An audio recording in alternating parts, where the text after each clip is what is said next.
welcome to NatFun, the live-recorded tabletop role-playing adventure game where the dice and a few friends tell the story. My name's Jackie, and of course I'm joined by some friends. I'm Matt, and I'll be playing Oro, the Tiefling Paladin. I'm Dan, and I'll be playing Salvin Theris, the Rock Gnome Warlock. Rock Gnome Warlock sounds like a rock band name. It kind of does.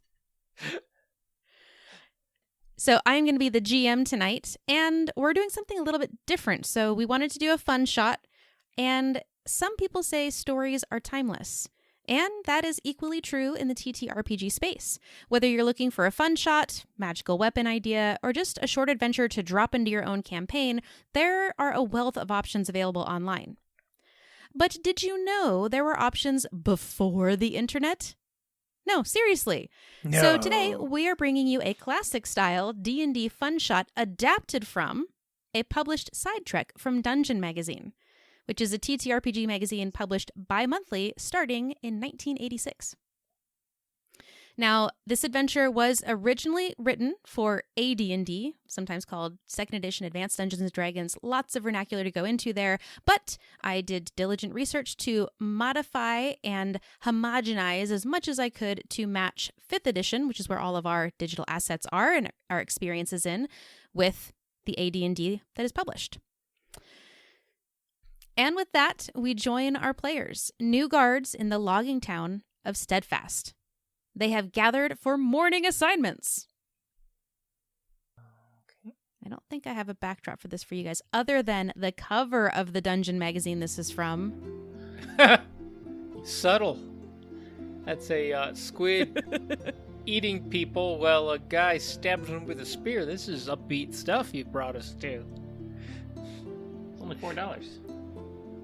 I don't. That's pretty pricey for 86. Yeah, that's pretty pricey. This was in, 1995? 95. Oh, this is the 95. Oh, this one's the 95. Okay. But, yeah, I'm down with this. All right. Character, Usa.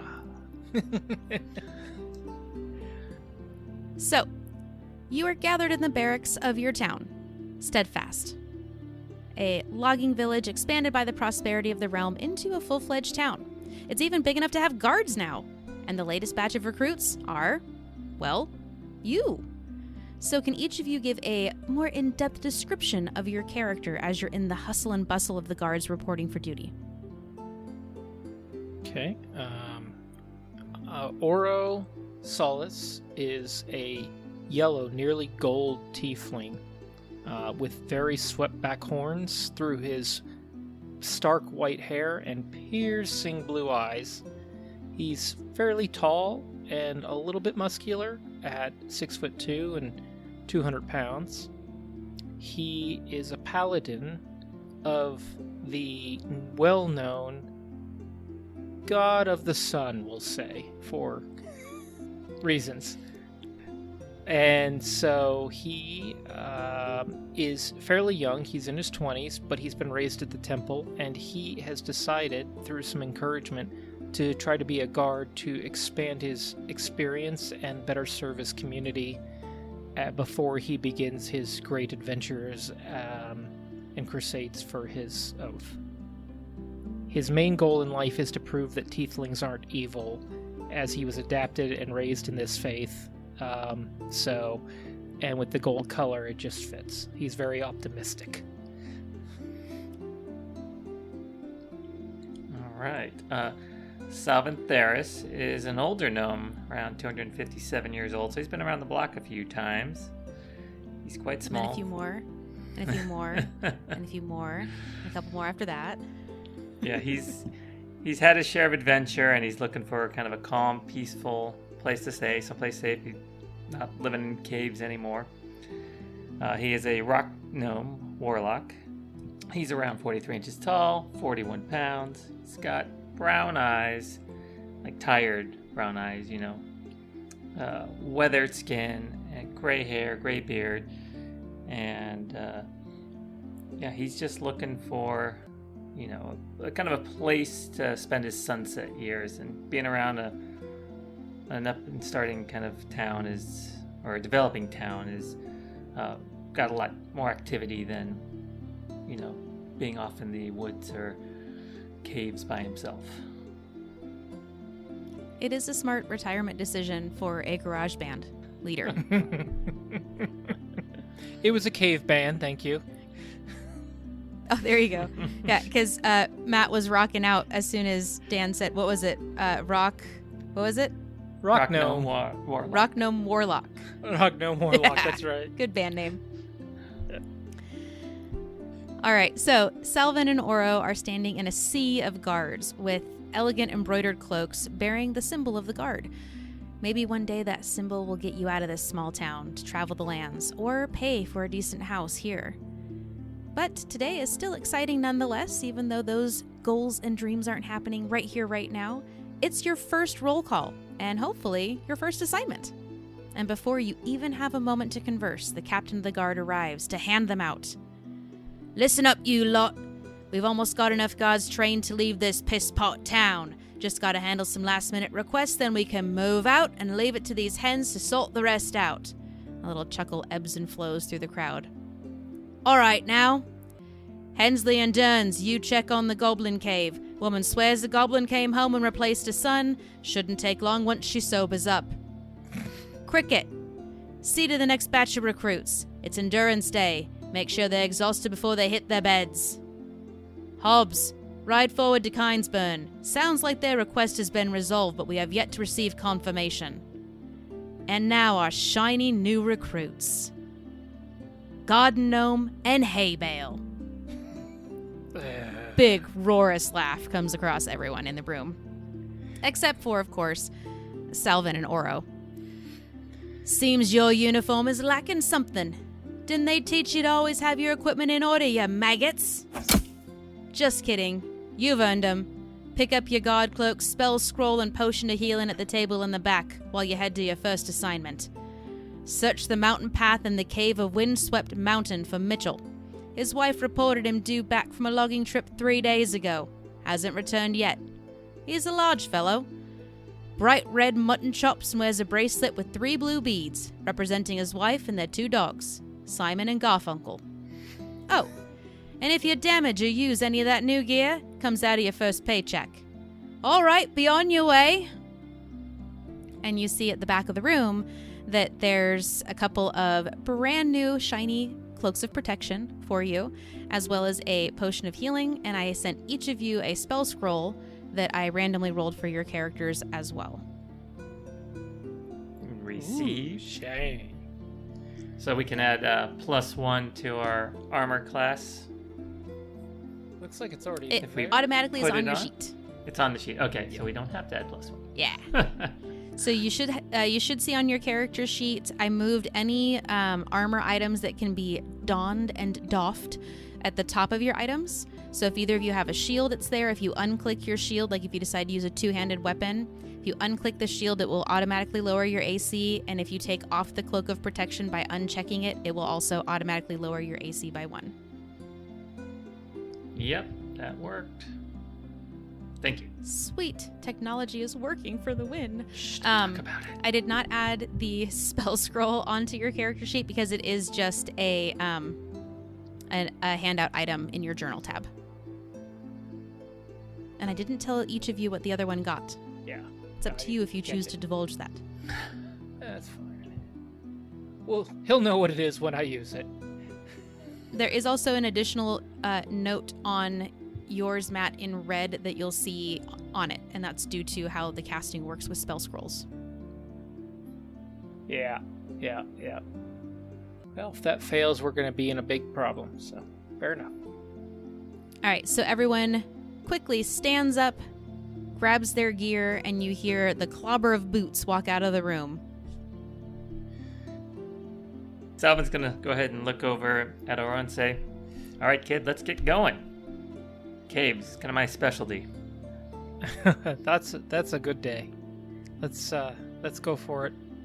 Let's grab these I haven't been cloaks up there. and our scrolls. And do you need anything else? Yeah. Oh, Are you ready to no, hit the road? but I think I got yours and you've got mine. Yours is on the ground and mine's on my shoulders. Trade me. Done. Yes. And you hear from the back of the room, "We didn't embroider your names on the tags like your mom. Just go." We're going. All right. As you step outside the barracks, an uneasiness sets upon your chests as you start to walk away, slowly through the town towards the northern trail. All the children in this town have heard of the Witch of Windswept Mountain. You've heard the tales since you were toddlers yourselves. Or new to the region, as is the case with Selvin. Because he's like 9,000 years old. He started the rumors. Parents were always saying things like, "Stay in the yard or the Witch of Windswept Mountain will fly down and snatch you right up to be her dinner." Or, "If you don't go to bed, the witch will turn you into a bat, then you'll never have to sleep at night again." You've both heard countless tales of the old spellcaster who lives in a cliffside cave nearby. The only detail that remained the same in these stories, though, is the location of the cave. Somewhere near the top of Windswept Mountain.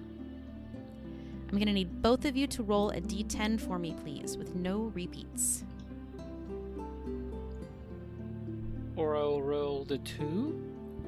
Sylvan rolled a 7. Or Salvin rolled a 7. New names.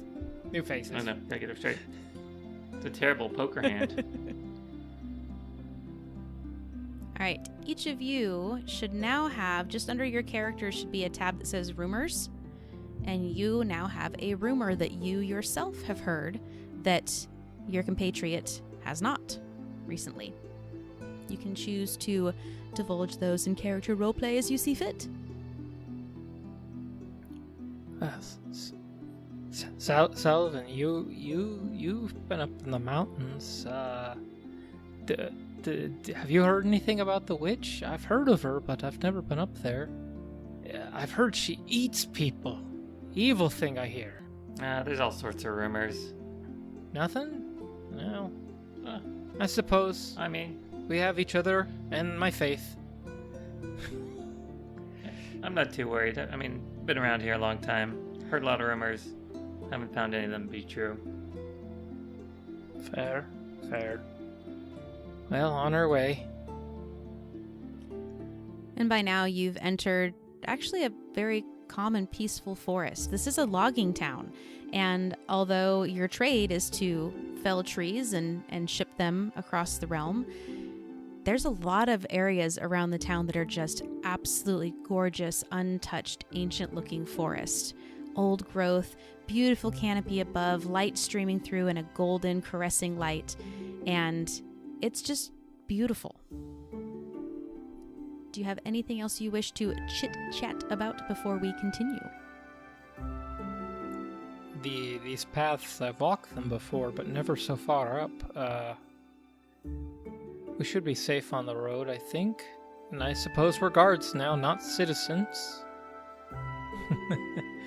It's daylight. Most dangerous things tend to come out at night. We'll be fine. Get back before nightfall. Yes. Yes. Fool on anybody who tries to roll us. Well, we will. It'll be what it'll be. It's such a task for us on our first day. You think they'd send somebody with you?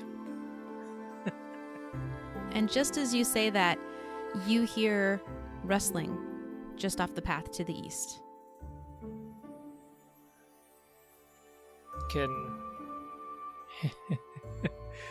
That's probably a deer.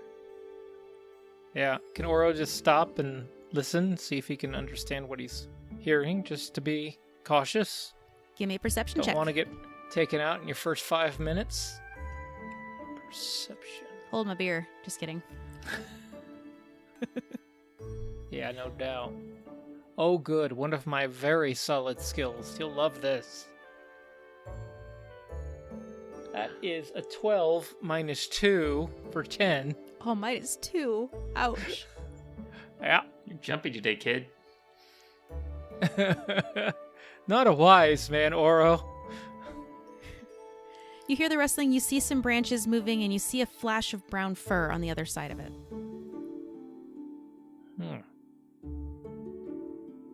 Selvin, friend or foe, you think? Or food? I think we don't got all day to be hanging out in this forest, and we should stay on task. Just keep moving up the road. Let trouble find us. Fair enough. Ominous, but fair. I'm hoping today I'll get the heebies out and be a little better on my feet. Straw dummies don't teach you much. All right, we'll build on that life experience.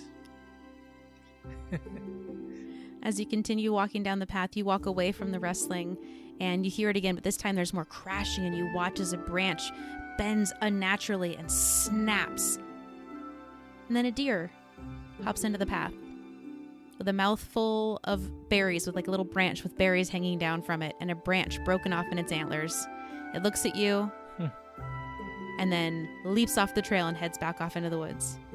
Told you it was a deer. I was half right. Friend and food. That you were. I did giggle a bit internally when you said, it's a deer. How does it know my notes? Stop cheating, you little gnome. It's too early for combat. Come on. Again, I say, hold my... No, sorry. It's AD&D. It was never too early. I'll be rolling It's a new a character. homogenization of the two. I did my best to grab, bits and bobs from both sides. It doesn't take long to walk through this beautiful forest before the canopy opens up into a massive greenscape. It's absolutely gorgeous, but it is eclipsed by the jagged cliffs of Windswept Mountain. The path before you diverges onward towards the bountiful valley that yields the crops the town of Steadfast subsists on, or it takes a sharp curve to the beginning of the mountain path.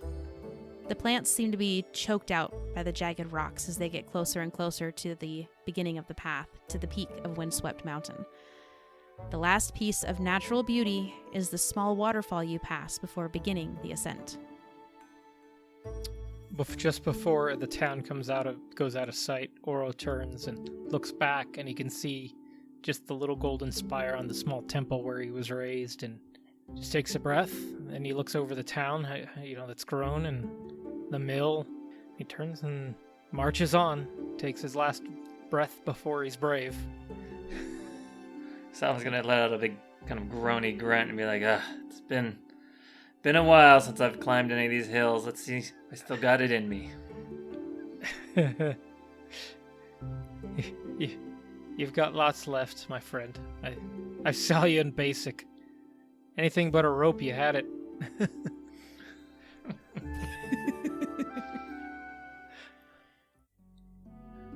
As you start to climb the steps, you realize that they didn't look that steep from before, but this is a very steep path. As you round the rocks and look up at the path before you, this is a very steep path that you're going to have to go up here. Uh-oh.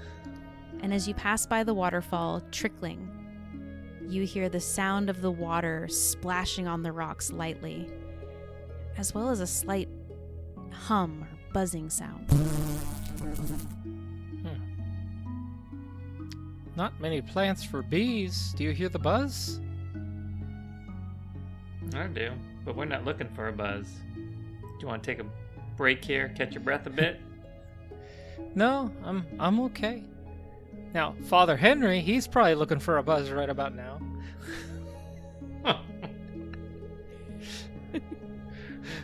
But no, let's keep going. And as you pass by the waterfall, you see this small bat-like bug-looking thing with a really long snout fly straight at you. And I'm going to need everyone to roll for initiative. Hocha! I'll put your tokens on the map. Okay. I took your marching order as Oro in front. Sure. Send the kid out front. Smart choice. Yeah. Yep. And for ease, I'm going to have these guys go as a group.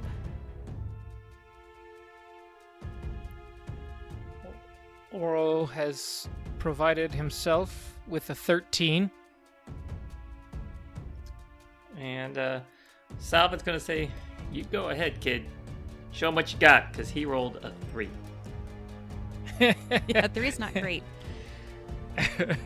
All right, Oro, you see 4 of these small little winged bloodsuckers fly out at you. All right. I'm going to strike at the closest one, and then I'm going to step towards Salvin after I make the strike. Let's see. Roll those dice. That's a 15 with my long sword. 15 hits. Okay. Roll for damage. That's 4 points of damage. Mighty 4. How did I even roll a 4? With the dice. That's terrible.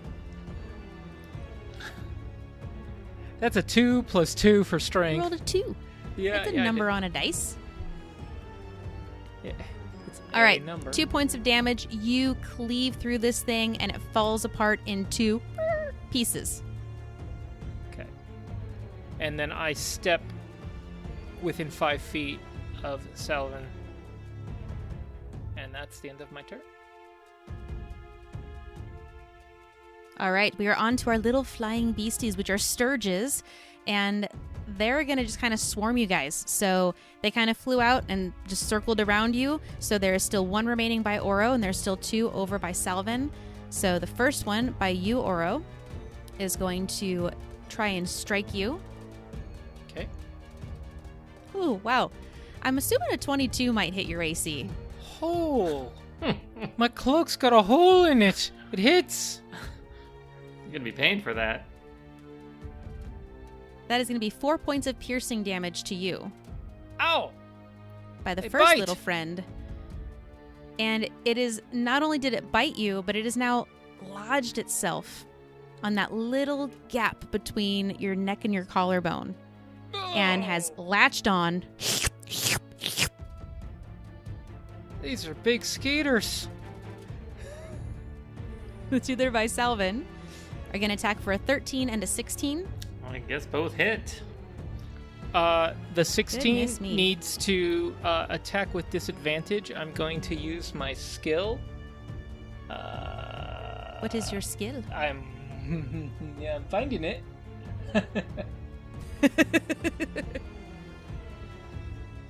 I'm going to use my fighter style, which is protection, which allows me to use my shield to impose disadvantage on an enemy attacking a friend within 5 feet.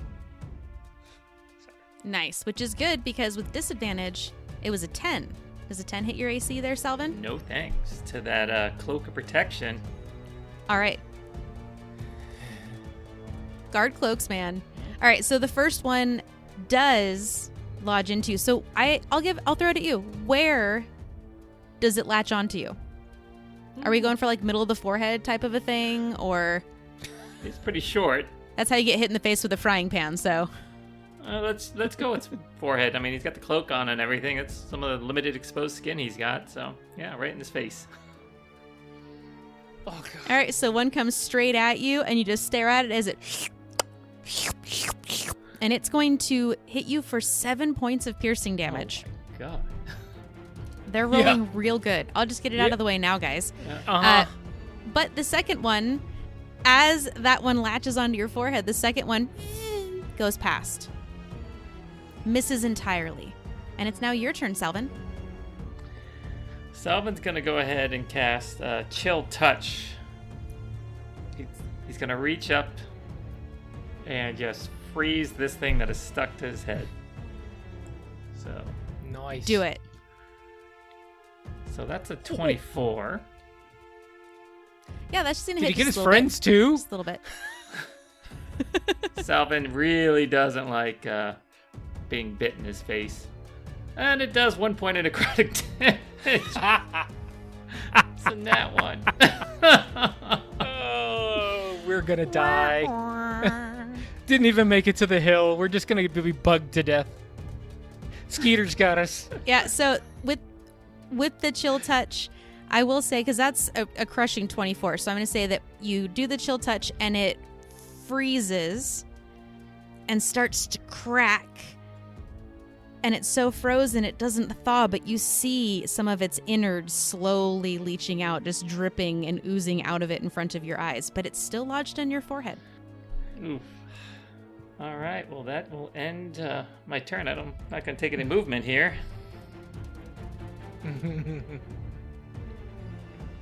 To Oro, top of the order. Okay.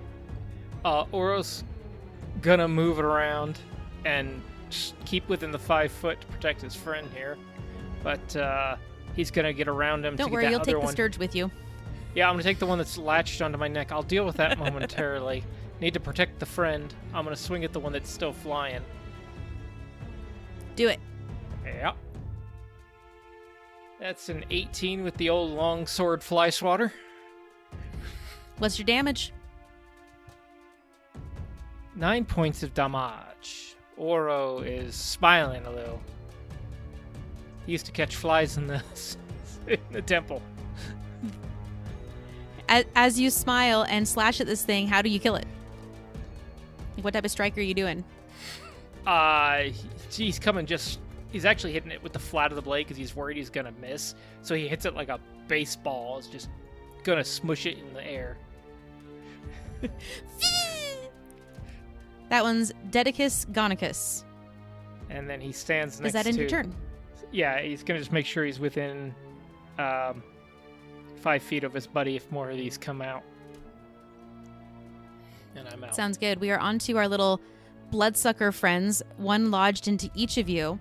And because they are still lodged into you, no one used an action to pull it away. Nope. They just automatically do some damage. Cool. I'm gonna die. They're going to do their blood drain. And, ooh, it crit. So, Oro, yours does 7 points. Oh! And Salvin, yours does 6 points. But I will say, Oro, at this point, yours is actually feeling really heavy where it's lodged into your neck. Yeah. And it dislodges itself and very slowly, like a lumbering blood-filled beetle, starts to try and fly away. Can I use my reaction to swat this thing? 100%. Cool. Get some. 17. Hits. And that's 9 points of damage. Same full flat swing. He's just aiming for the fences. He even did the Babe Ruth point with his shield. You do that, you smack it, and then it just explodes in a scene of your own blood. Yeah, I'm covered in my own blood again. And Salvin, the one that was lodged into your forehead, same thing. You're watching it. Your vision's actually obscured. It's like a big water balloon almost at this point. And it unlodges itself from your forehead and starts to try and fly off. All right, attack of opportunity. Reach down on his belt and grab his mace and whack at it as hard as he can with a 4. He really doesn't like using hand weapons. It's not his preference. Unfortunately, with the 4, you miss. So you go to swing at it, and it ended up getting a lot more vertical climb than you expected, and it's just out of your reach. Just miss. But it is your turn now. Oh, So it's about 10 feet away. we're gonna go the old-fashioned way. Put that mace away and just go for a firebolt straight at it, like he used to do when he was a kid. It's a 12. And although it's flying and it's bigger now, it is kind of weaving back and forth as it's flying. And unfortunately, it just overshoots. This is a very small target, and bad. a 12 does not hit. It's a bummer. Salvin is pretty pissed off here, but that'll end his turn. All right, Oro, your turn. Get that son of a bitch. Oro, yeah, come back with my friend's blood. And Oro also is just thinking he doesn't want to run into these things on the way back, so he jogs down a couple steps and takes a swing at it with his sword, which should go very well at this point. That's a 21. Totally hits. And he does this full swing. 3 points of damage. His blade is a little slick with blood, though. how do you fell this final beast in your combat? Bumbling his sword, he smacks it with the flat end and then nearly drops it, but watches it burst. Now that he's covered in everybody's blood.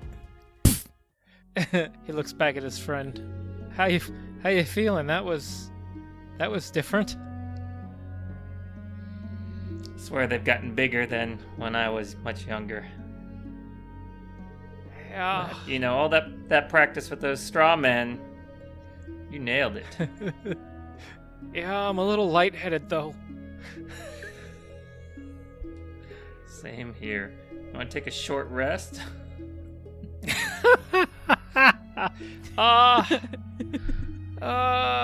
Well.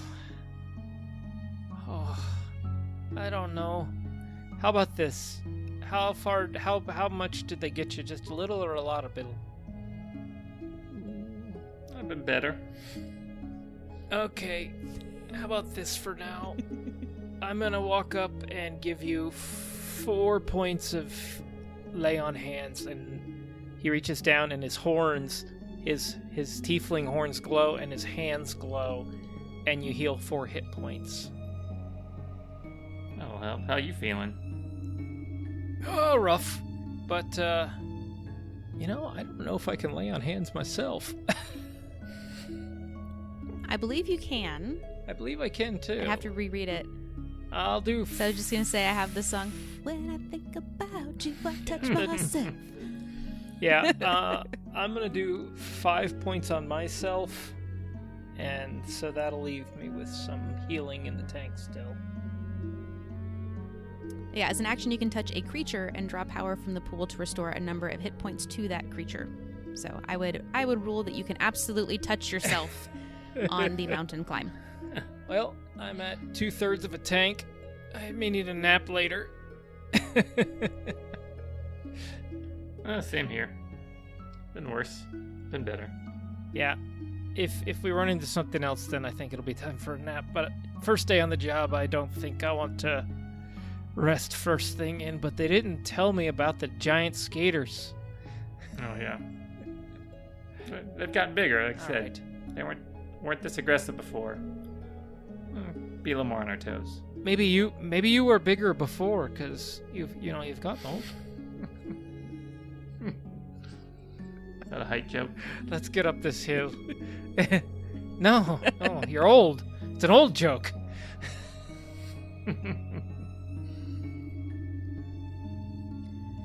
You continue past the waterfall. There's no more buzzing at the moment.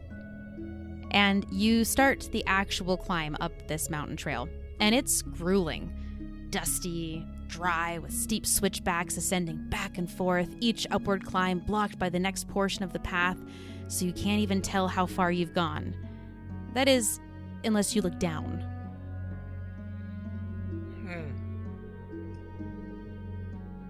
One thing to keep in mind, don't look down. Now you tell me. Hey, let's climb those walls and those fences, but this is up there. Well, onward and upward, I suppose. Closer to the sun, I feel that's a good day. The path is a chore to climb. And at times you feel that you think that you hear rustling or sticks breaking or pebbles falling here and there. And it's just unnerving. And those rumors just eat into you that much more. And it's harder to swallow as you start to get closer and closer and climb higher and higher. Hey kid, I did think of a rumor I do remember from way back when about this woman that does those flying mosquito creatures. Kind of remind me of it. She's an ugly, evil, terrifying old beast who feeds on any kind of creature that happens to disturb her. Has wings and razor-sharp teeth and claws, just like those little guys we fought earlier. I think you'll be fine.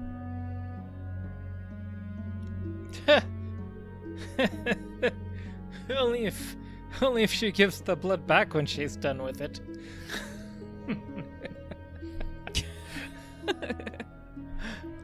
Okay, well, guess we both heard she eats things. I'll have to rummage in my pack, see if I've got a ration or something. Maybe she's peckish.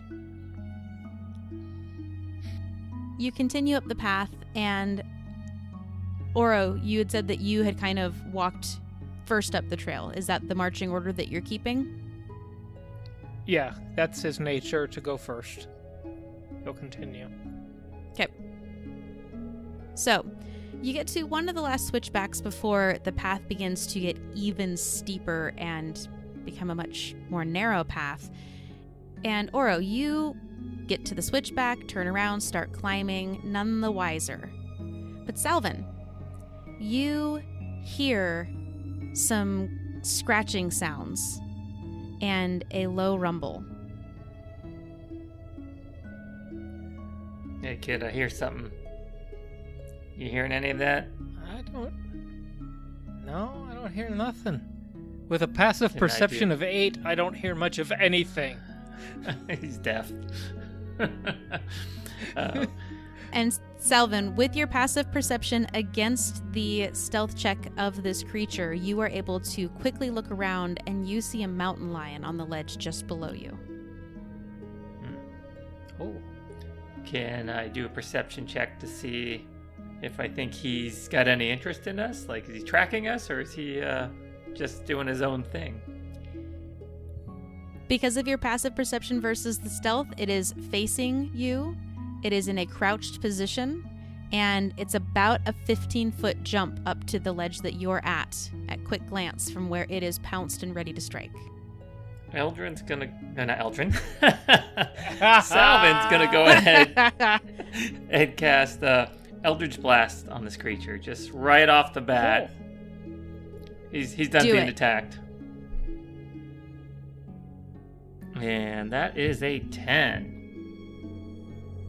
That does not break its armor class, unfortunately. Boo. But it looks really cool. Well, hopefully Oro's noticed. Yeah. Well, yeah, Oro's not... stops whistling and turns back and goes, "Oh! What you shooting at?" And comes back down to the edge of the cliff and looks down at the mountain lion. Is he gonna try to eat us, you think? Yeah, it appears that way. I hate killing anything in nature that doesn't bite me first, but keep the path clear. And he hucks a javelin at the thing. Hopefully they don't charge me for these. I'm gonna say before any of that happens, I was doing a little side roll. That's never good. Because it was just hit with Eldritch Blast, yeah. I'm going to say you didn't have time for a full conversation. Fair enough. I apologize. I was reading something to double check if it can make this jump, because I know about real life mountain lions, but I want to make sure that the stat block of mountain lions was what I had. Yeah. This creature's going to crouch, leap right up to the top of this 15-foot ledge, and daftly climb over it without any issue. And it's going to strike at the thing that just tried to hit it, which is Salvin. Okay. It's going to try and bite at you. It's probably going to succeed. It rolled a 9. Oh, it misses. Hooray! I've been around mountain lion or two in my life. I know how they act. Take a couple steps sideways. At this point, I will say, let's roll initiative. Salvin rolled a 12. Oh, good. I got a 9. Oro is still going, "That's a lion!" And the lion rolls a 20 and we're food. And because I didn't do the initiative order before, I will say, Oro, you can round out this first round of combat, and then we'll go with our initiative rolls thereafter. Because you did ask, what was that? And you kind of reacted, but I didn't let you take your turn. That's all right. Well, he's just going to move up if he can get back to the mountain lion and get himself between the mountain lion and Salvin. He will do that. And then he would probably strike out with his sword, which is a much better option for him. If you want to get actually physically between the mountain lion and Salvin, you would have to shove the mountain lion, which you can do as your action. Or you can be within 5 feet of Salvin. Yeah, I'll be within 5 feet. That's all. Just to the north of Okay. the mountain lion and Salvin. And then he's just gonna make a wild swing. It's a brave new day on the mountain. And he swings. No, kitty. That's a 12. 12 just hits. Oh! Sword starts to slip out of his hand and then makes connection with the mountain lion. That's 6 points of damage. Heard. And, Where do you try and strike this creature? He really feels a little bit remiss about the whole thing, but he's going to go behind the back shoulder, kind of in the rib cage. Goes for the back shoulder. You get a nice thick piece of meat. You can see a little bit of bone, but it is still pounced claws in the dirt of the path and staying put. Does that end your turn? That ends my turn, and into the initiative we go. Into the initiative we go, starting with the mountain lion, which has now had 2 different things coming after it. It's just going to go after the thing that hit it last and actually hit it. So it is going to slash out with both of its claws at you, Oro, Okay. which is going to be a 21 and a 15. Flip. Well, the 21 connects through behind his shield, and then he throws his shield up and blocks the other one. But 21 has definitely connected. His ribs are hurt. And that one that connected went right across your forearm for 6 points of slashing damage. Oh, ho, ho, ho. Oh! Salvin, you're up. All right. Salvin's going to move a little to the north, keeping his back kind of against the wall and positioning that mountain lion towards the cliff face. And he's going to, again, try Eldritch Blast. He's really going to focus this time. Hopefully land it. 14. 14 hits. Hold on 1 second. Yeah, I was going to ask, what invocations did you choose? Because based on your description, I think I have an idea of what you're going for. Yeah, so he's got Agonizing Blast, which will add my Charisma modifier, which is another 3 to the damage roll, and Repelling Blast, which will push the creature 10 feet away. So roll a 4 for force damage and add 3 for 7, and then kick that kitty off the cliff. Sounds good. So with Eldritch Blast, the way that I've heard it described before is that you kind of use this force magic to grab something in your vicinity and telekinetically throw it in kind of like a buckshot scenario towards the creature. So what are you using to do your Eldritch Blast? What does it look like? Oh, there's a large boulder just right off to the side, to his left side of him, because the Aura's on his right, and he's just going to take that and huck it straight through him. He's not aiming for him, he's aiming for behind him. He wants to make sure that connects and goes right through that cat. It does. It smashes into its face and shoulder. You hear it cry out in pain as it is pushed off this ledge, falls the 15 feet. Now, the ledge that it was on underneath you wasn't that big. It was not even 10 feet wide. You push it 10 feet, so it keeps going. You see it hit the ledge below and then and start rolling down the mountain, and you are out of combat. You have Eldritch blasted that kitty cat essentially off the mountain. Did it die? I will say you're out of combat. Well, I'm just saying, We if may have to deal with that. I have Dark One's Blessing, and if I reduce a hostile creature's hit points to 0, I get 6 temporary hit points.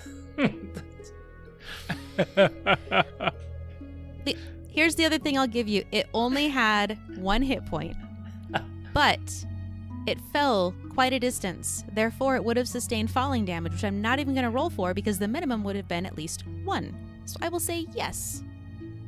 All right. Mountain Lion is Dedicus. We'll make that into a cloak on our way home. Salvin's gonna, suddenly feel this kind of surge of energy. He's like, oof, that's rejuvenating. How you doing over there, kid? Oh, I'm not feeling so good. But we'll go a little further. I've got something in my back pocket if I need it. Yeah, I've had better days. I feel bad about killing the cat. It's just hungry. Is the mountain moving, or is that just me? That's just you. Sure you don't want to take a break? We could spend a few minutes. Yeah, I probably should sit down for a minute. I gotta stop the bleeding at least. And yeah, I'm gonna have to take a short rest. Alright, let's both take a short rest and roll some hit dice. Yeah. Okay. Our hit dice are ridiculous. Wow, guys.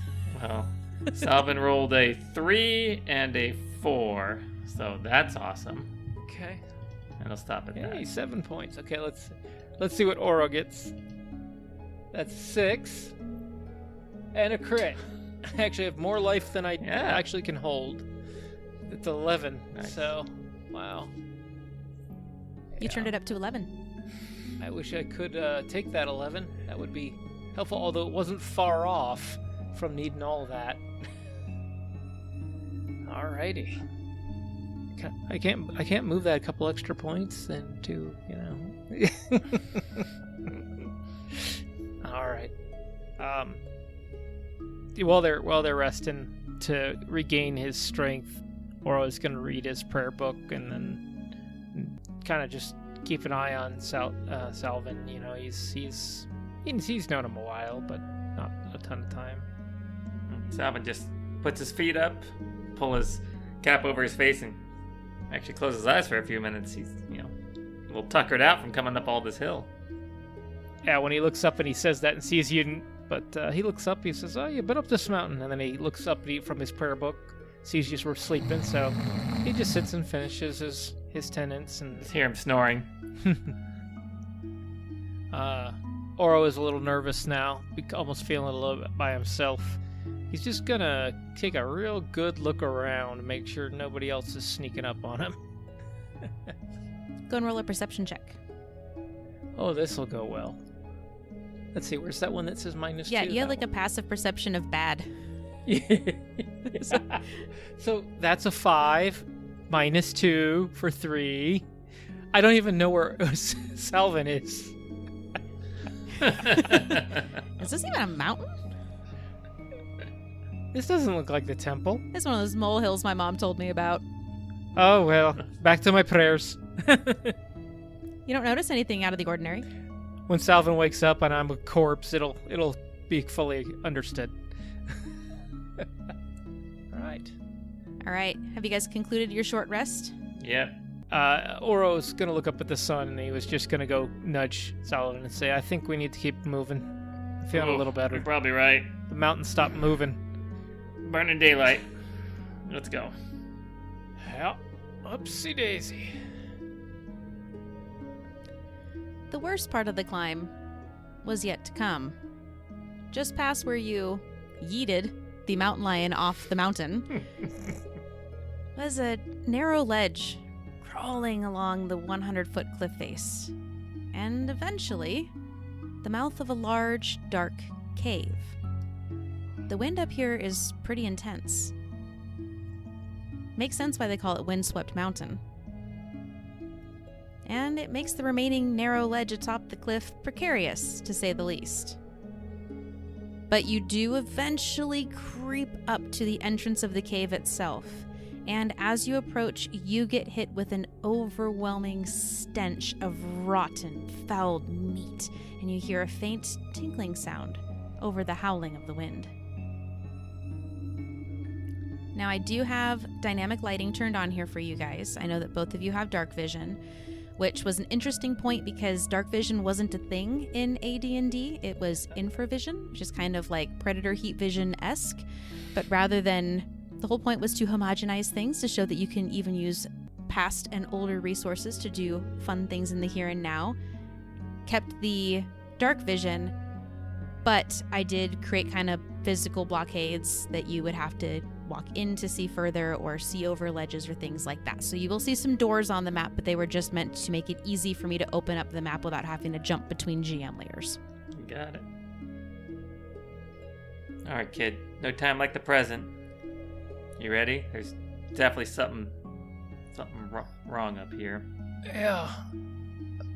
Yeah, there's more than I would have expected. And Sullivan is going to think about the prayers he was just reading, and he's going to cast and use. Do you mean Oro? Because he's Selvin. Yes, yes I am. So Oro is going to think back to his prayers. First time new character, yay! And he's going to do one of the cool paladin things he knows how to actually do, and cast Divine Sense. So what does it look like when you do this? Do you take a knee, pray? Like what do you do? Actually grabs his symbol of his god, and he bows his head briefly, and then just squeezes it, and then there's this little burst of light, and you can see his senses heighten. And there's a little bit of a glow, and he can just smell for... I'm actually trying to find the range on this. Don't see it. 60 feet. As you do that, you glow, and you open your mind, your soul, your heart for that sense, and nothing comes back. You do not sense any celestial fiend or undead within 60 feet of you. Okay. And he looks over at somebody and says, I just did a little sweep. Nothing right up on us that's gonna really be problematic like a fiend or an undead. My faith tells me we're clear for a little bit. Well, keep that about us. If you get suspicious, we can do it again. So, okay. Let's move forward. Standing here is not gonna do anything. Feel like I should lead the way. Okay. A little more experience in caves than you. I hate saying that, but yes. Salvin will go ahead and head on in front of him. Stay close.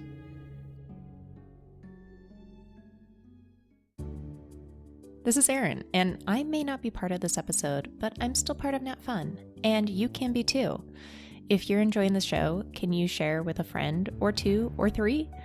Or better yet, drop us a rating or review on your favorite podcast listening network. It really does help other people find the show. And if you want a little bit more NatFun between episodes, you should check us out on Patreon. We have a lot of fun content, including character stat blocks, cutting room floor clips, and even whole Session 0 episodes. But that's enough chit-chat for now. I want to get back to the episode and see what happens next. I guarantee it's more trouble. It's probably going to be more trouble.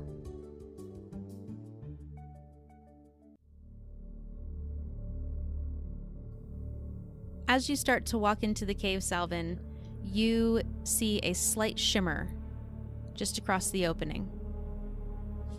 Goes across the entire width of the space.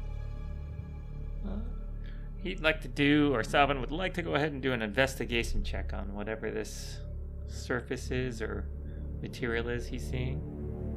Do it, do it. Rolls an 18. Nice.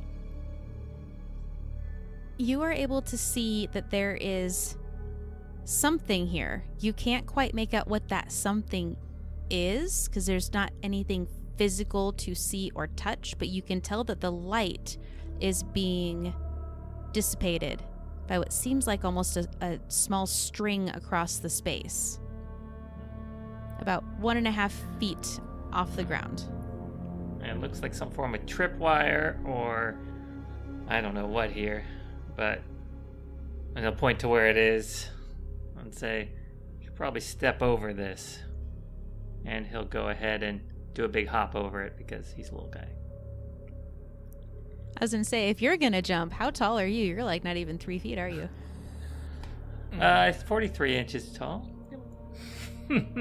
Okay. So let's have you make a acrobatic check for me, please. Oh God, I have a -1 on that. Welcome to most of my character sheet. I rolled a 16 even with that -1, so all right. Good for you. You're good. You're able to jump over it, no problem. What are you doing, Oro? Okay. He's watching what Salvin has done, and he's going to move up and make the same leap over the little barrier, the little tripwire. All you have to do is step, man. Okay. Yeah, acrobatics check. If you were going to step, I wouldn't have made you roll.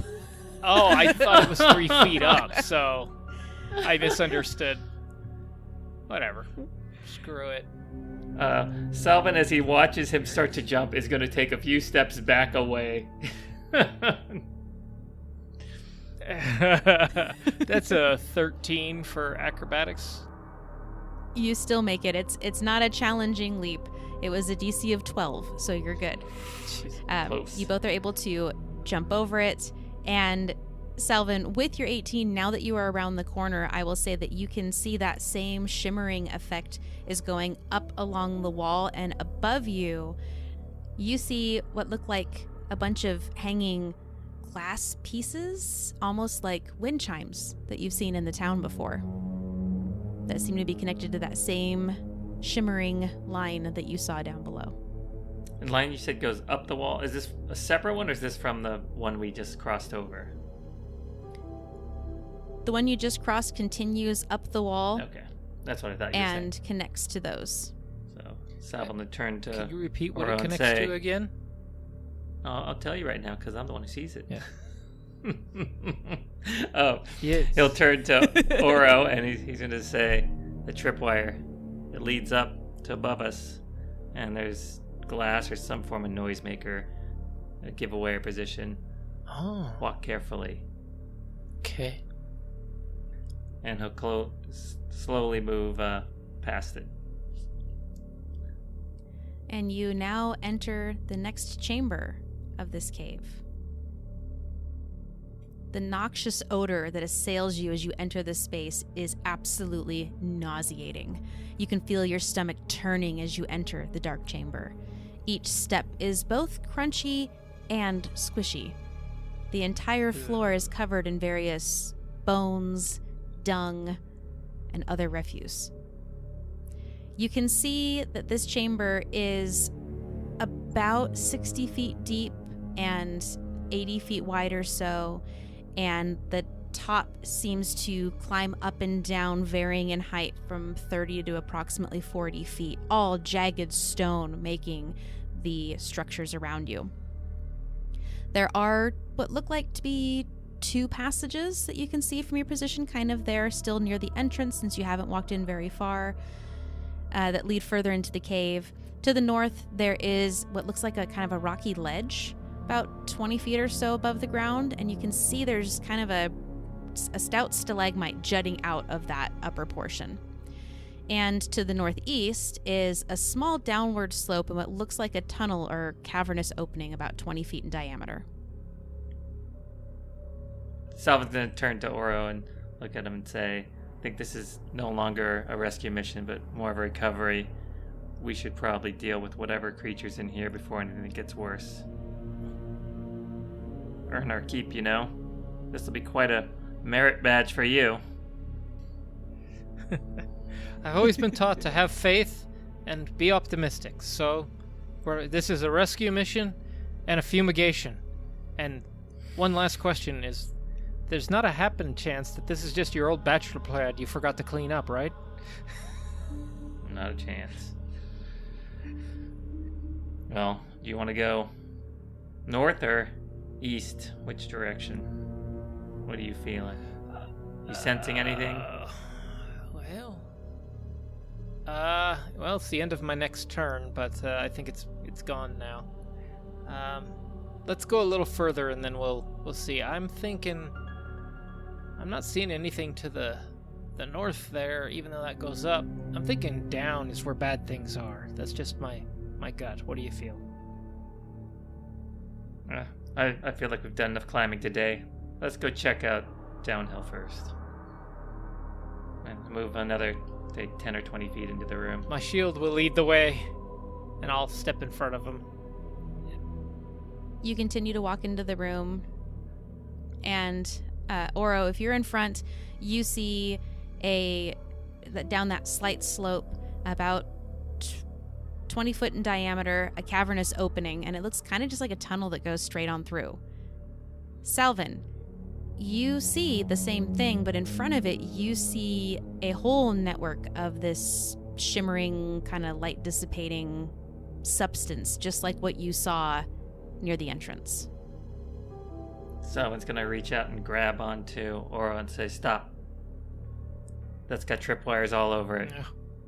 We're gonna have to go up. Try that first. I'm not much for disarming traps."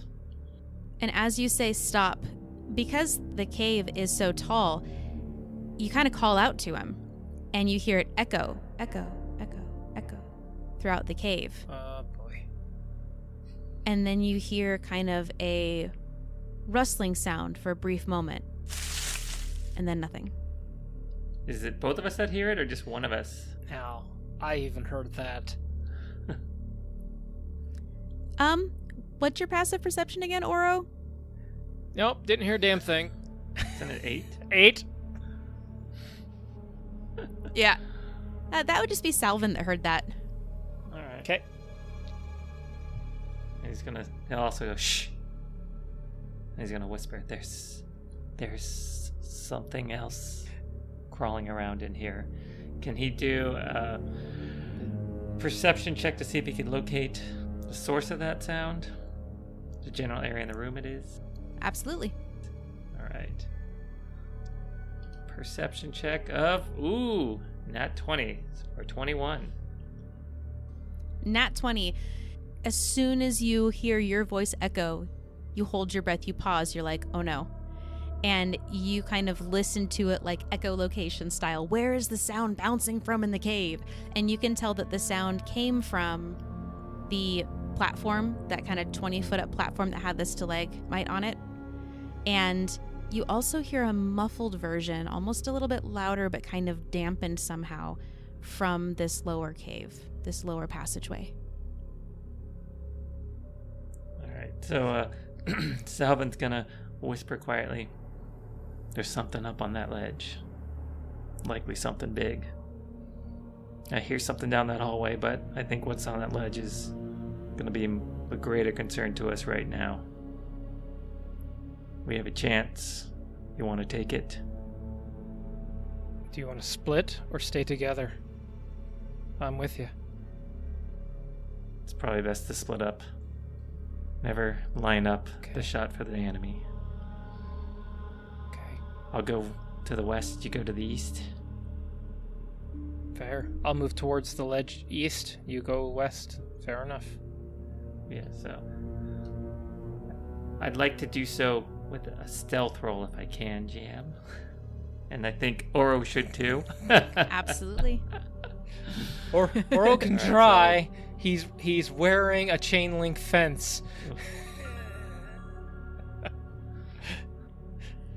Yep, you have disadvantage, Oro. Yes, I do. Well, Salvin rolls a 9. It's actually not terrible. Oro rolled a 17 and a 12. Shh. Not too bad. Shh. Sounds like a bag of change moving through the the cave. All right, so you split up. If you want to go ahead and drag your tokens to where each of you are going on Le Map. You make it to the ledge, and it's 20 feet up. Looks to have some pretty decent handholds, but it's probably going to take a little bit of muscle to climb up there. You don't hear anything else. All right. We have line of sight to each other, so Salvin's gonna gesture quietly and just point up. Together. Up. And start climbing. Okay. All right. Athletics or acrobatics? All right, I need an GM? athletics check from each of you. There's both equally as bad. Oro's for me. gonna try to Athletics. make a. This is a strength check to see. Oh, good lord. Oro rolled an 8. That's a 4 plus 4 for an 8. That's something he's good at. Usually. And Salvin rolls an 11. These are pretty solid handles, right? You said they were quite deep, and Yep. He's got little hands, little feet. They fit nicely. DC 7. Yep. Yeah, Yep. I was gonna be nice and make it a DC of 10. So Fair enough. Salvin, Fair enough. you are able to climb up that little rock wall, but Oro, you make it about a third of the way up, and yeah, literally like nails on a chalkboard. One of my horns gets caught and scrapes all the way down. Yeah, you don't. But Salvin, you make it up to that ledge. You see there is a very sturdy, kind of pointed rock next to you near the edge that Oro is at. And the path ahead of you is 20 feet wide, and it just slopes down after traveling a good 50 feet or so and jogs to the right towards the east. But it is a downward slope, a little steeper than what that other kind of tunnel looked like. Salvin will go over to the edge where Oro slid down and lean down and try to whisper as quietly as he can, but I guess loudly enough for him to hear. There's a tunnel. It continues this way. Try to climb up here again. I don't have any rope. I didn't get an adventure's back.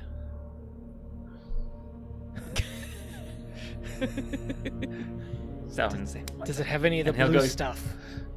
He'll go do a, I guess, an investigation check on this one. See if he can see any of the blue strands. I would say that's still a perception check. Okay, perception then. Perception. Rolls a 9. Looks clear. You don't notice any over here. Yeah. Cool. Looks, all right. Looks clear. Get up here. Oro. All right. I don't have any rope either. Can Salvin go ahead and lower his mace and reach down? That would give him, like, what? Maybe 3 feet of extra. Take away 3 feet of the height to help him if he can make it that close. That's 17 feet. I'll say because you have no rope and it's his second attempt, sure. With that assistance, you can roll with advantage, Oro. See how this goes. I would just say if he gets like a 9, can you bump it up to a 10? That's a 14 and a 16. He's doing pretty good, but he does grab it at the end just above the head of the mace. I imagine you kind of climb up and like put your hand on Salvin's head as you like climb over the edge. Oh, sorry, buddy. Thanks. Thank you, my friend. Good job. How about since you got up here first and the way is clear, I'll go to the cave first. All right, let's get into it. Let's be quiet about it. Let's see how this stealth roll goes. Getting better. That's a 16 and a 14. 14, all right. And he'll move about 20 feet down the cave. All right. What about you, Salvin? Salvin also rolls a 14. Okay. Make it a little bit further. The slope continues to go down, but you can't quite see around the corner of where this pathway is going other than it's at least 20, 30 feet-ish wide, and you see there might be just the edge of kind of a ledge or something, but you're going to have to walk further to really see. All right, Oro looks at Salvin and he's like, training. You go to the left, I'll go to the right. We'll go in about 20 feet. See what we see. Salvin nods. Okay. 1, 2, go. And Oro will go in and go around the corner and into the space. Whoa! he almost falls off the edge of the cliff. Yep. There is... Luckily, it's not cliff amount. It's 10 feet off the ground. It is a ledge, but it's about half the height of what you just climbed. And as you come into this space, I will also throw out that this is an older map style, that each of the squares are actually 10 feet. So we're going to kind of theater of the mindy, but just so you know, it's not 15 feet across. This is 30 feet between the two ledges that you can see in your space. So, For sure. the ledge that you almost fell off of is on the northern part of this chamber. And about 30 feet across this space, you can see another ledge. And on the floor below, this cavern is also littered with bones and dung. But either you're getting used to the smell, or it doesn't seem as overpowering as the previous chamber. This area is about 30 feet wide, has a jagged ceiling varying between about 40 and 60 feet in height. At the easternmost side of the room is a rock shelf, about 15 feet above the floor. Behind it, a large opening, howling and whining with the wind battering it from the outside. On the ledge itself, you can see a structure comprised of straw, grass, small tree branches, and an odd wagon part or two. It looks kind of like a huge bird's nest. And because you guys didn't do a stealth roll for this last move, right before you get to those final positions, you hear the most beautiful song you've ever heard in your life. It leaches into your ear, calms your soul, and draws you in. Yeah, I'm seeing a lot of shaking heads over there. So I'm going to need both of you to make a wisdom saving throw for me, please. Not one of my better skills. I noticed that on your character Oh. sheet. Oro manages to pull off a 16. He's not into birds. Real quick, GM. I have, or Salvin has gnome cunning, so I have advantage on intelligence, wisdom, and charisma saves against magic. Is this a magical experience? It is. Alright. Then advantage it is. I rolled a 9 and a 17. Thank God for advantage. I hope. Yeah. We'll find out. Fortunately for you, you did both succeed on your saving throw, which means that you are now immune to the harpy's song for 24 hours. Ooh. Woo! That was huge. But you see, hunched, crouched down low behind these brambled branches and straw, you see the form of a massive vulture crossed with a scarred old woman. You can barely make out the gray scaled legs and large alternating gray and brown feathers that cover the body and large wings that you can see perched behind her that erupt from their back. The torso resembles the form of a woman covered with tattered, ill-fitting tunic. Gaunt, pale arms hold onto something wooden behind her back, and she looks at you with grayed eyes, a receding gray matted hairline, and a poxmarked and scarred face. You see, just glinting a little bit, an amulet around her neck with 3 glowing stones embedded in it. But she is crouched in this, what looks like a nest. Excuse me, miss. Have you seen our friend Mitchell? I need everyone to roll for initiative.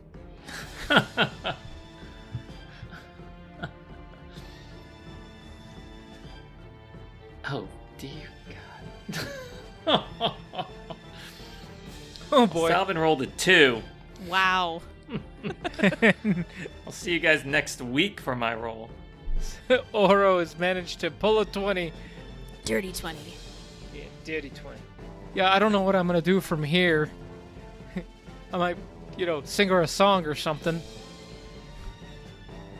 Actually, yeah, let's see what she rolled and what her options are. All right, well, she goes after Oro. Okay. Oh, You're a good not she goes 35 after feet Oro. away She from her. goes after Oro. Yes We and can't- yes. All right, Percy can't see up on the cliff. Can he see on the cliff? Yes. Or is it just because I'm not close to? You heard me I yell know. out to her. Yeah, I can't. I just wasn't sure if it was limited by that. Okay, gotcha. Yeah. Okay. Not much I can do here. And I have yelled at her. I'm gonna step back to be next to Salvin, and then I'm gonna hold my action to attack her with my sword till she's within range. Okay, so your trigger is if she's within melee range, you attack her with your sword? Yes. Okay. And that is my turn. I've moved 10 feet and prepped my weapon. Giggity. All right. Next up is our harpy friend. And she's still crouched in this kind of giant bird's nest. You do see that she reaches her hands onto the nest and goes to stand up, and you notice that there's a shimmer on a ring on her hand, and you can't quite make out what type of gem it is, but it looks, just in the quick glance as she kind of grabs onto the nest to stand up, you see some black, you see some red, but she stands up. From behind her back, she pulls out a short bow, and she's going to take a shot at you, Oro. Fair enough. And that is a 14. He raises his shield with his sword in front of him, and the arrow shatters on it against the golden sun on his shield. She hisses, and she I love you too, honey. paces back and forth, and she looks at you hunched. She looks at the opening, and she crouches back down in her nest. Salvin, your turn. Salvin's gonna look at Oreo and say, "Give her hell," and he's gonna move up to the other side of the opening on the cliff face, so they're not clustered together. So they're about 10 feet apart at least. And you said she crouched behind? Like I can't see her anymore, or is she still visible? You can see her a little bit, but she does have some additional cover from the nest. All right. Salvin's gonna go ahead and cast Firebolt at the nest that's in front of her. He wants to set this thing on fire and smoke her out of her hole. Do it, do it. Like a gopher back in the farm. So that's a 10. I hope that wood burns, or whatever it is, carts. Wood. DC. What is the AC of Wood burns. Nest? I would say this is very, very poorly constructed. So, yes, a 10 hits it. And Alright. erupts it in flame. It does 1 point of Or fire starts damage. fire, If that- doesn't, like- You want me to roll for damage? It's 1 point, so it's the starting fire. With that 1 point, it's the start of a fire. Like, you can tell what's going to happen. She may not have noticed yet, but it's not, like, immediately engulfed in flame. It's Oro's on the All other right. side going from across the cave. yeah, that'll go ahead and end his turn. Oh boy. All right, Oro, back to the top of the order. All right. I got nothing. He's gonna go and he's gonna slide down the face of this little shelf, and he can move 30 feet. And I'm assuming with the vertical that shouldn't impede him to get here, GM, just below her little cliff face to get closer. Would that be a fair assessment? What's your total movement speed? 30. I would say, yeah, you'd probably be a few feet away from the ledge bottom. Yeah, there's still some ledge there. I see it. Absolutely. Yeah. Actually, thinking about that, he's gonna go actually here instead. Is that okay? As I'm running through the open for it. space, he's gonna move a little further to the south. He slides down the little incline, and then he goes a little to the south, and he's directly in line with her, but she's up above him a little bit. He can see her, and he's not in Salvin's way. And he'd like to chuck a javelin at her if that's possible. Do it, do it. That's a 19. I know she has some cover. Totally hits. Sweet. Even with the So, cover, a 19 still hits. I want a wing. That's 7 points of javelin damage. Nice. Goes through one of her wings, and you can see she was kind of flapping her wings and flexing them over the edge of the nest, and you catch one and make a little hole in it. What else you got? That's it. And he's gonna get his sword back out and be ready to fight her if she gets within range. All right, so we are to our friend here.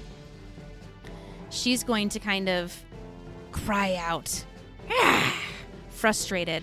Look at her wing, kind of forlorn. She's going to stand up and she's going to take her very elongated, gnarled fingers and kind of swirl her hand and then point at the ground, pretty much equidistant between the two of you.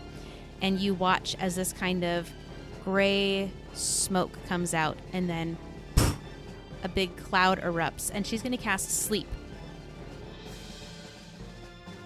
Oh god, that uses hit points to put people to sleep. I forgot. It does. Starting with the creature that has the lowest current hit points, each creature affected by the spell falls unconscious until the spell ends. And it lasts 1 minute. Yeah, you might be on your own, buddy. Yep.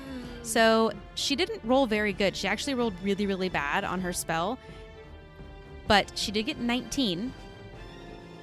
Oh, which is I'm out. Just enough to make Oro pass out. I don't know how to do that. And he collapses. Oh god, I'm gonna be vulture chow. I think there's a way to get out of it, but I don't remember what it is. And there's no saving throws for it. So Oro is asleep. She's then going to, with her, again, gnarled fingers, kind of wiggling them around, she's going to reach over and she's going to grab that ring on her other hand and kind of twist it side to side. And you'll watch her eyes shine, and then she's going to crouch back into her nest. You're up, Salvin. All right. I believe we could wake someone from sleep, correct? An injury, doesn't that startle them awake? Or is that just other spells? So I will give you this, that you would have learned this in your guard training, that if someone's asleep, yes, you can totally punk them, and if they take damage, they wake up, but you can also use an action to shake or slap them awake. Well, Salvin doesn't want to put both their bodies into the same low-lying point, so he's going to just pull out Just hit me. his dart gun, and he's going to go and fire a dart at him and see if he can hopefully hit him. Try to hit Oro with a dart, and hopefully not roll high for damage. Oh. So he rolls a 6. Nope. I will say he is prone on the ground, so you also would have disadvantage with your ranged attack. Let's see how bad it gets. So let's just see. It rolls another 6. So Fates have spoken. I hate these damn things. All right, well, that will end his turn. I'll wake when she eats me. All right, Oro, you are asleep. Now, this spell does last for 1 minute. So you've got 10 rounds, so that's 1. Yep, that's number 1. Yep. How many darts do you have, Salvin? Just kidding. More? No, Father Henry, I don't want to go sleep through steps. I want to sleep. And what Oro didn't notice is that climbing out of that tunnel Oh! is a giant Black Widow spider. Bleh. Give me the heebies. One leg comes out, another leg comes out. You see the face and the mandibles come out. And then, Salvin, you can see the reflection on all 8 beady eyes as you see the head of this thing, and the head alone is probably bigger than Oro. And now you know why that tunnel was 20 feet wide, because crawling out behind it is the massive body of the biggest Black Widow spider you've ever seen. And it is going to go straight at you, Oro, and try and bite you. Meh. Which, you're unconscious, Yeah. and you're prone, Yep. so it has advantage. Yep. Well, it's not the better wake him up. I rolled a 6 and a 13. It can't get through my armor. My chainmail's keeping the little pincers out, and I'm still asleep. Or does an just- attack wake me? Clang, Is clang, it damage or clang, an attack? Clang. No, I already made an attack. It's damage. If it didn't break your AC, it did not cause any damage. So, what I'm asking is, do I wake from an attack or do I wake from damage? Damage. You awake from taking damage, or someone using an action to shake you or slap you awake. Well, I'm pretty sure a spider mandible is shaking the heck out of me. That's really great, but not the way that a person shaking you to wake you up and go, "Hey, man, wake up." So, You're a heavy no, sleeper. it's just clanging into that armor doesn't seem to cause any damage. And you have Just no thought idea I'd there's a check. spider there at all. Nope. So, Nope. that ends the spider's turn. Cool. We are back to our other friend here. She's getting a little frustrated. So this time she's going to fly up, kind of a little bit closer to you, Salvin, just to be able to see around that rocky edge. She didn't have a good shot before, but she's now flying easily 50 feet off the ground, and she's going to fire her short bow at you. Oh, she rolled a 5. So she goes to knock the arrow and actually drops it. Clink, clink, clink, clink, clink, and just falls to the ground. I'm a small target. She looks down at the spider, grabs the ring again, twists it with her finger, and then she flies towards the back of the cavern. So now she's probably about 50-ish feet away from you. She's way up in the air, and she's just past where Oro and the spider are. All right. It's my turn. Salvin's gonna go ahead and cast. Yes, sorry. Ray of. Your turn.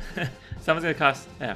Salvin's going to cast Ray of Frost at this harpy creature. And it's a 12. 12 does hit. Yeah. All right, so it'll do 4 points of cold damage, and for the next round, she has reduced movement by 10 feet. Nice. That will end Salvin's turn. All right, we get to Oro. This is 2 rounds down. Yep. Keep on round the horn. Back at the spider. It's going to try and bite you again Okay. Nom. with a 7 and a 12. Clink, clink, clink, clink. He's got some chainmail stuck in his teeth. You can hear the spider. Well, you can't. Salvin, you hear the spider hiss in the harpy. Frustrated. Back to her. She can't move quite as far, but she's going to go a little bit closer to you and try and hit you with that short bow again, Salvin. 13. Hits.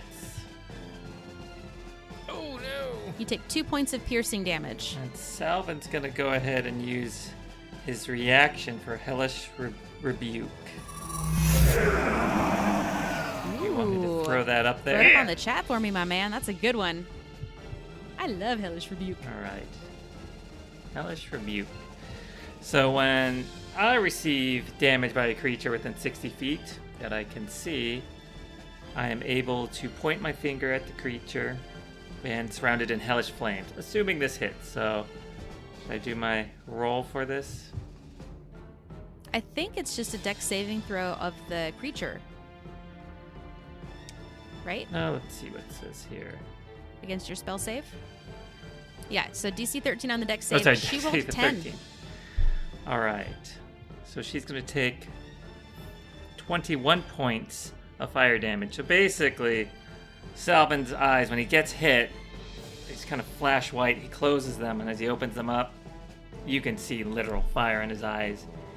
And he points straight at her, and he turns his finger up, and he says, "Burst into flames," as he flips her off, and flames erupt right under, straight through her, right up to the top of the cave of the ceiling.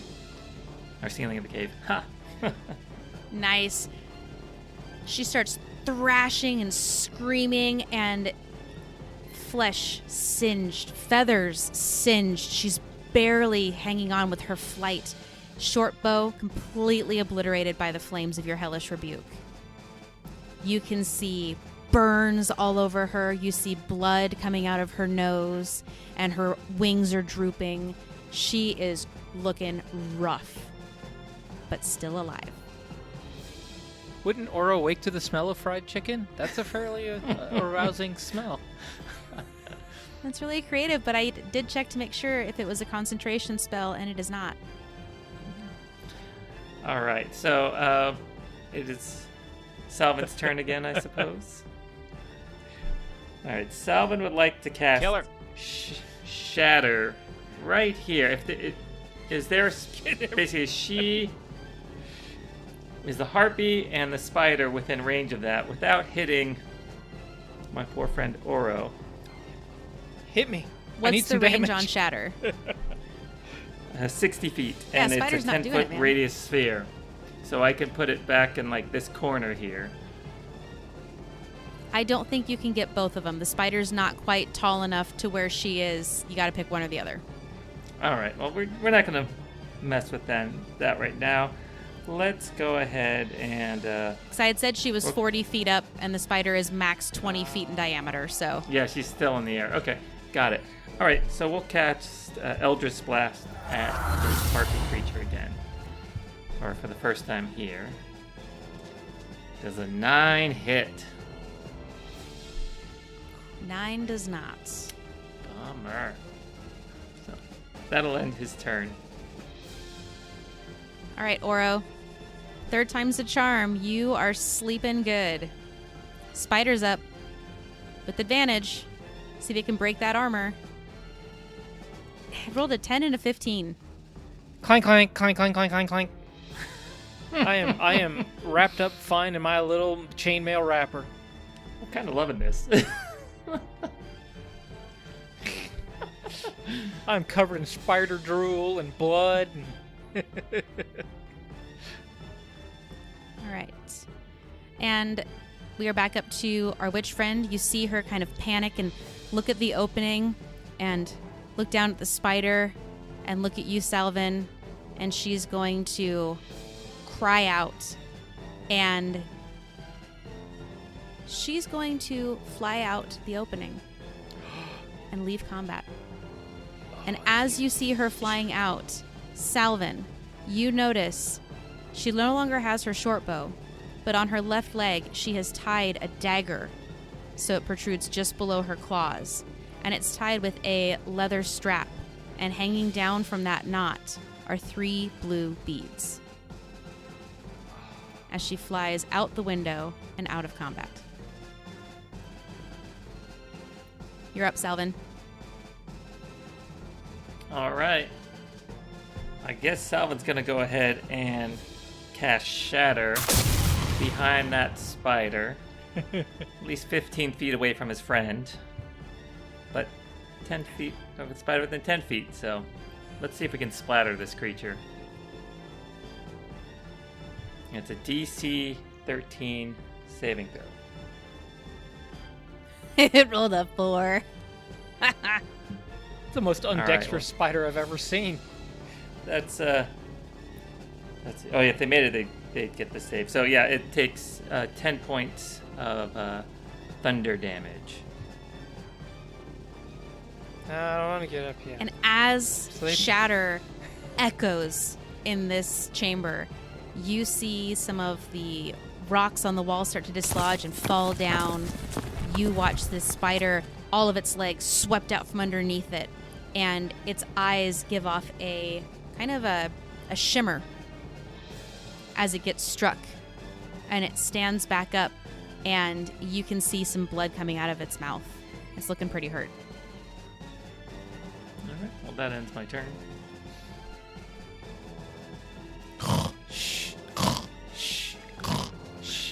Yep. Poor Oro.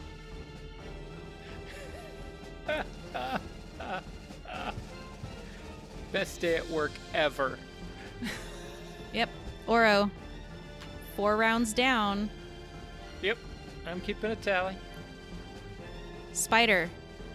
It is panicked. It looks around. It kind of tilts its head to the opening. It tilts its head back down the tunnel. And it strikes out at you, Oro. With a 6 and a 9. Jeez, oh, Clank, clank, pezo. clank, clank. And it is now going to make its way up to that big ledge out towards by the opening. Ends its turn. We are to you, Salvin.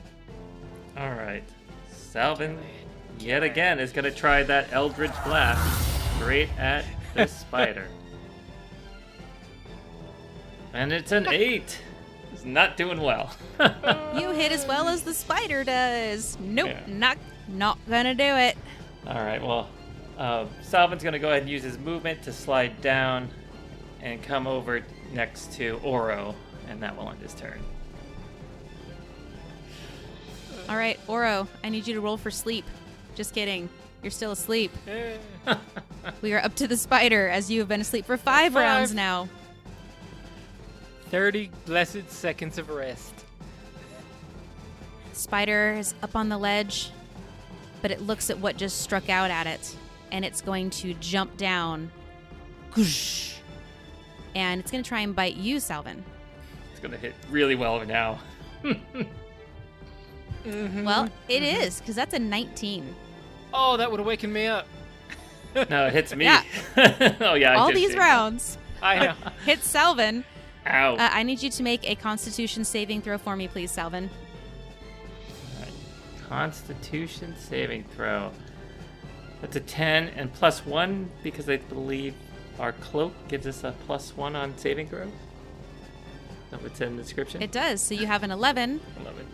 which unfortunately does not beat the DC of this. So as it bites you, first things first, you're going to take 4 points of piercing damage. Where does it bite you? Because you're pretty short and you have very light armor on. I say raise my arm up at it, and it gets me right in the arm. Try to block it, but didn't have much effect. Right into your arm. And as it bites, you just feel this slowing. Everything hurts. Everything aches. You almost double over in pain. That the room starts to get blurry and dark. And you almost start to lose your senses. It's your turn. You can't see very well. You can't experience your surroundings very well. You're just gonna die. doubled over, overwhelmed. All right.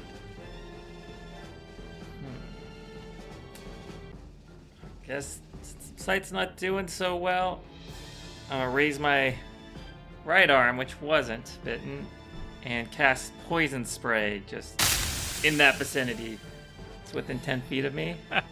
See if it can't do any good. So con save of 13. 13? They rolled a 13. Oh! Half damage? They rolled a 13. Yeah, I know. But does he take half damage or None. no damage? None. Poisons. Oh. Yeah, there's no half damage on poison. So that will Cool. end Cool. my turn. As you do poison spray, it falls onto the spider and you expect to hear that sizzling sound of poison, but it doesn't. It's absorbed into the carapace of the spider itself. Oro. Shh. Shh. That's 6. Asleep. Just run around. We're in the back We are half. back In a to minute. the spider. Oh, and spider, don't I look tasty on the ground? Come on. Nom nom nom nom. Spider's gonna try and bite you. Actually, no. Spider is going to make its break. It has not gotten through whatever crunchy outside exoskeleton this thing on the ground has. The other one keeps hitting it. It's not worth its time. It didn't even want to be here in the first place. It is going to take off and crawl just outside that opening. And Can I Salvin, take- before your turn starts, Was it? Can I take a reaction for that is Okay. before your turn, so go for it. You can Okay. use your reaction to take an attack of opportunity. attack of opportunity? Okay. Faux show. So he's gonna go with Eldritch Blast just one more time, straight at this creature. Disadvantage. It was a 13 and a 25. Damn. 13 just hits. All right. So what damage? Get some. We'll hit it with 8 plus 3 for 11, and it's gonna slam into that wall 10 feet behind it. So if there's any damage that way, let's do it. I want to splatter this thing across the wall. Paint it. Yep. It's running up the little ledge. It gets over the nest, and it starts to round up onto the wall to climb out the edge, and you hit it, and it across the entire wall, and there's a giant flattened dead spider on the wall. Yeah, it's gonna smell. I wish I could see it well enough to appreciate it. And with that, you are out of combat. And before you can bend down to rouse your compatriot, you let out your last gasping breath as you die. What? You were poisoned by the spider, and that is the effect of its poison. If you fail to save, you die in one turn. Oh, man. What? So, Salvin, you are lying dead on the ground right next to Oro. Fall on top of Oro and wake him up. Yeah. Roll a 30 D6. seconds pass. And I'll even say at this point, the being that casts sleep is out of range. And so, Oro, you are no longer under the spell of sleep as you look next to you at Salvin's dead body. Oh, no. Can I check him? Actually, I'm just gonna pump 5 points of lay on hands into him and see if it wakes him. I don't know. Put your hands on him. Your horns glow, your hands glow, and they don't leave your body.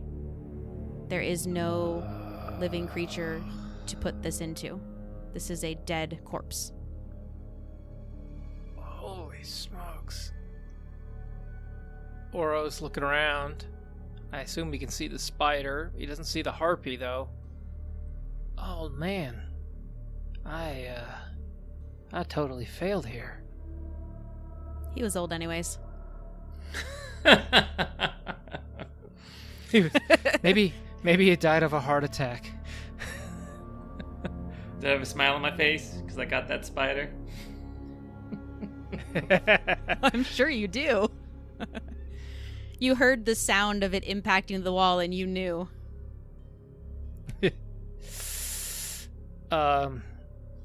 Oro's gonna pick him up, and he's looking around. I mean, he doesn't see the harpy, but he sees the dead spider.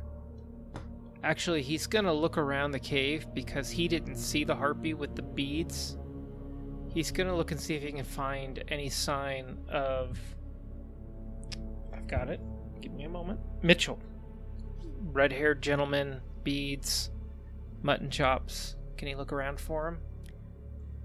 Yeah, are you trying to just kind of do a scan of the room, or are you going to be taking your time to look through stuff? How are you achieving what you're describing? I think he's going to do a scan at first to see if he can finish his mission. Perception check, please. God, perception. That is literally a 0. That's a 2 minus 2. 0. Wow. I have a line from Spaceballs in my mind right now. As you go to look quickly around the room, you get a little crick in your neck and it hurts, and you are so overcome with the pain of that you can't even focus on anything. You don't glean anything from your look around. I'm pretty distraught. He's an optimistic guy. He's not giving up, though. Can he go climb up to the nest and dig through the nest to see if he can find anything? A sign of this guy. Absolutely. He's trying to finish his Is the nest job. still on fire? Possibly. Or did the spider corpse Probably. put it out? Little bonfire. Now he's trying to tap it out. Athletics check to climb up the 15-foot. That's a dirty 20. Oh, you crush it. Goosh, goosh, goosh, goosh. Get up on top on that 15-foot ledge, and you can see that the fire is mostly burning out. It was a small fire to begin with, and then it kind of didn't continue burning all that much. Well, the spider's leaking on it, so I figured that put it out a little. That would. Okay. All right, what are you doing, Oro? I'm looking through the nest. I'm Go digging for through it. the nest looking for... That's a 5. With the 5, you start digging, and it's just so stinky and smelly and bloody, and then you see Salvin still lying on the cold stone floor behind you. Wait. Oro's a paladin of a very well-known god, and he's wondering if one of the clerics has one of those spells. He's gonna get run back down. Mission be damned. He's gonna do what's right for his job the other way and help people. And he scoops him up, and he realizes that he might have a chance to save him if he can get him to a cleric. He knows this magic. And so he's going to scoop him up and head out the spider door to the south and begin moving down the mountain. Okay, as you get to the spider door, you didn't see it before, but Salvin did. There was a giant web that you walked into and got stuck and restrained in. Okay. So what are you going to do to get out of that giant web that was blocking everything that had been masked by an invisibility spell? Well, if he's still got his sword, can he try to cut his way out, or is he restrained so much he can't do that? I think you can try and do that, absolutely. And I would say we are out of initiative. I'm not even going to make you roll. It takes a little bit of time as you're clutching onto Salvin, and you're able to cut your way through that web. He's angrily cutting through this web. He is driven to get down this hill, and if anything gets in his way, they're going to see what he can really do. Then it happens even faster. You're able to cut through that web. You're able to squish crunch your way across that main chamber, get back out to the ledge, and just hold on to Salvin, and you are able to meticulously make your way back down that thin ledge, down the 100 feet, down the full mountain path. When you get towards the bottom, you see a giant fur ball that looks really bloody, that might have been a mountain lion at one point, but it's fallen a good 600 feet at this point. It's not looking good. He vows to come back for that. If he can save Salvin, he's going to make him a coat. You keep heading out. You get to that split at the end of the mountain path. You go through the forest. You're moving quickly now, and you do make it back to town. I will say, for narrative reasons, I would like to give you 1 point of exhaustion for frantically carrying him and running down this massive distance and descent off the mountain, off of Windswept Mountain. But you are able to make it back to the town. You're able to make it back to the barracks. You're able to get help. The head guard comes in, talks to you, Oro. What happened up there? The flying vulture woman, spider, beasts of all kinds on the way up that took beat on us. When we got to her, she put me to sleep. I couldn't do anything, and when I woke, Salvin was down, and a huge spider was dead, but I don't know where the beast went. But he's down, and I need to get him to the cleric. We need to get him help. At this point, they've already taken Salvin, and the guard is just talking to you. Yeah, I don't know what the beast may be. I think it was a harpy. Calm down. And we all thought it was just a silly rumor. We'll send some more of the trained lads up there to take care of it. There's secrets in there. But I do be need cautious. to talk to you. Magic. Okay. About this expense that's owed for this revival.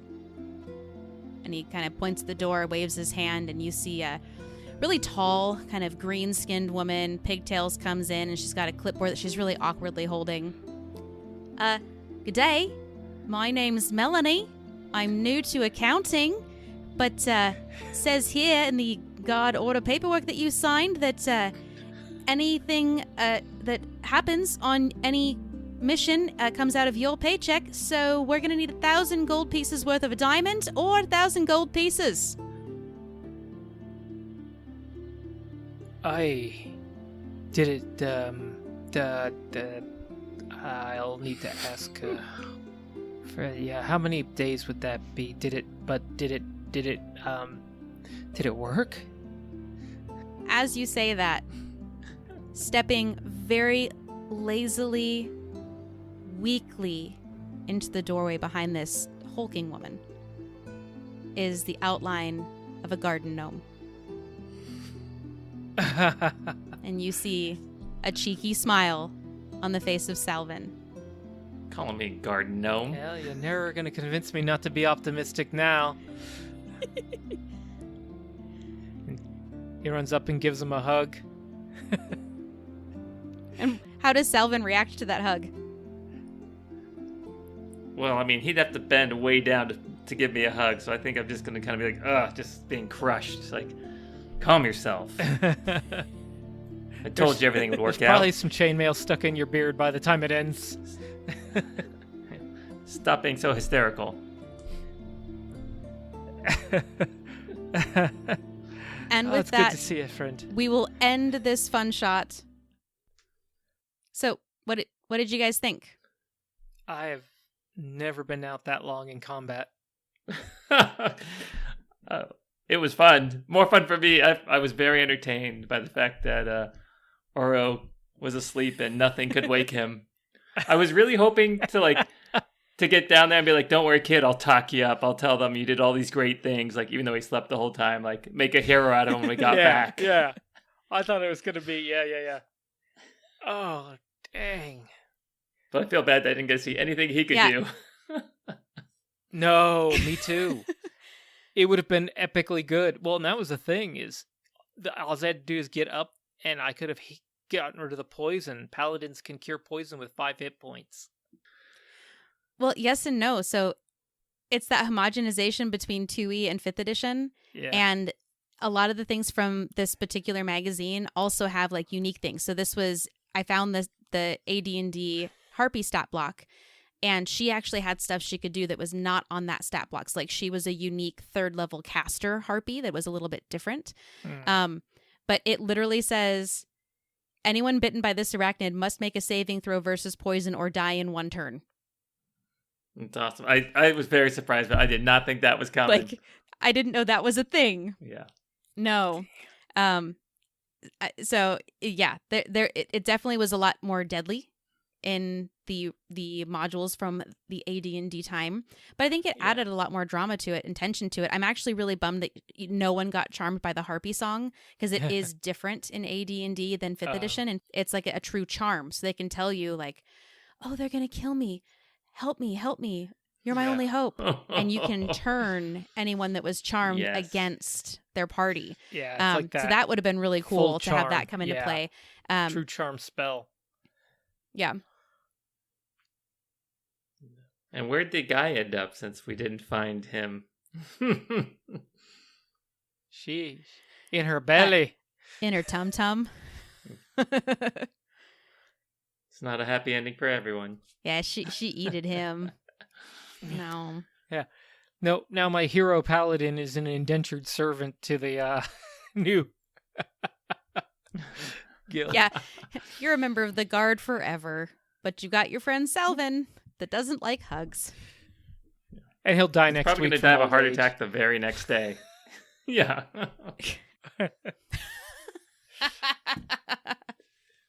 Let's roll for it. No, I'm just kidding.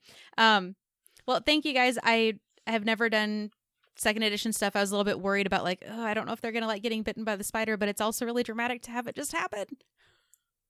Yeah, I liked it. I mean, this is a fun shot, so if my character died, it wasn't the end of, my character in a 12 session game we're playing. Yeah. I spent more time making this character and this character's backstory than I used this character in combat. Yeah, I think so. I was really hoping, I was actually trying to hopefully use the spider to wake you up so you could do things, and the stupid spider with advantage couldn't, because you're a paladin. Yeah. I just wanted to do one divine smite. Yeah. Best laid plans. But on that note, thank you guys. It was fun to play. It was fun to learn a little bit more about AD&D. And again, if you ever just want a cool fun shot that's pretty simple, the maps were there, the stats were there. It was really easy to throw together, and it was enjoyable. It was kind of fun to do something a little bit different. But until next time, we hope you can find yourself a table or a computer and some friends so you can roll into your own NatFun. Good night. Bye-bye. Don't fall asleep. bye. Sweet dreams. Watch out for spiders while you're sleeping. Oh, that's the awful. worst thing to say ever. It's terrible. Wear your chainmail to bed.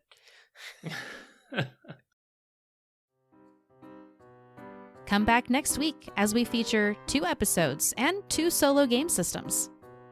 Peacemaker, a breathless game system written by Lost Guide Games, as well as The Wretched, a solo journaling game system written by Chris Bissett. Stick around for both of the trailers right now. What do you get when you mix stuffed animals and nightmares? Well, the perfect blend of Peacemaker, of course. When a stuffed fox named Farah finds herself in possession of a new ward, it is her duty, her honor, to help that individual escape her nightmares. Sweet dreams ain't made of this. Coming soon to a podcast listening network near you, a NatFun exclusive of Peacemaker, a solo RPG. Day 95. Salvage ship, The Wretched. Flight engineer Stratter reporting. So, this morning, as I was running through my maintenance... What the... What's that alarm? Is it here? I gotta shut the door. Dang it! Sorry, Wash. Stupid robot floor mop. Want to hear more? Well, come back to NatFun on Tuesday, September 30th, for our episode, I Believe They Never Could. A dark, bleak sci-fi solo adventure using the Wretched game system. Hope to see you there.